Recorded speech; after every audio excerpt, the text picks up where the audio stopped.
त्यावेळेस अत्रे महाराजांनी सांगितलं की बाबा एवढे दिवस झाले पण अजून पाळणारी काम आहे, मला असा वर द्या की मला काहीतरी पुत्ररत्न किंवा कन्यारत्न मला प्राप्त झालं पाहिजे.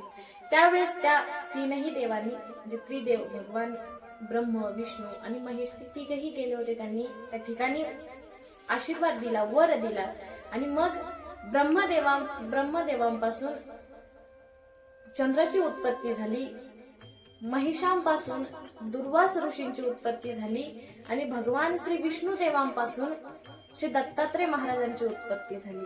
भगवान श्री विष्णू देवांच्या 24 अवतारांपैकी जो 6वा अवतार आहे तो श्री दत्त महाराजांचा आहे.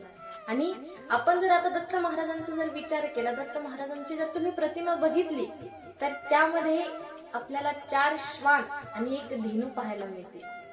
आता 4 श्वान म्हणजे 4 वेदांचं प्रतीक आहे आणि एक जी धेनू आहे ती पृथ्वीचं प्रतीक आहे. ज्यावेळेस आपण दत्त महाराजांचा जय घोष करतो तर त्यावेळेस आपण अवधूत चिंतन श्री गुरुदेव दत्त असा जय घोष करत असतो. आता अवधूत या शब्दाचा अर्थ काय आहे तर अवधूत म्हणजे नेहमी आनंदामध्ये रमणारा.